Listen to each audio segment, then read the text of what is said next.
Hello students, in this lesson we will learn more about MS Windows.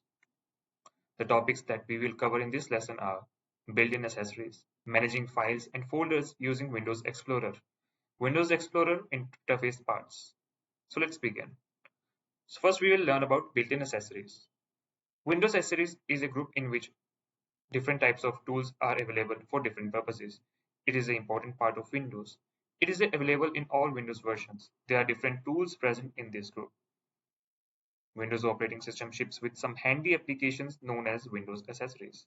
Following are some examples of built-in accessories such as Calculator, Notepad, Paint, Explorer, and WordPad. Now we will have a look at frequently used Windows accessories. These are some of the examples of frequently used Windows accessories.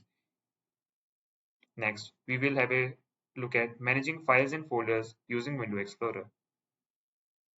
Windows Explorer is the file management application in Windows.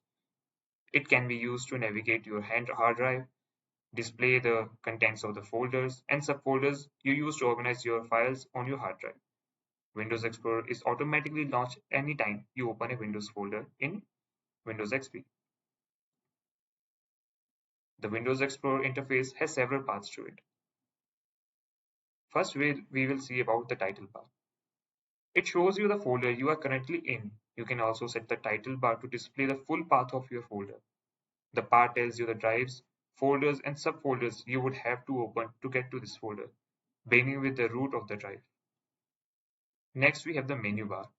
This area of interface includes the menu options you will use while working with your files and folders. One of the menus you will use the most is the View menu.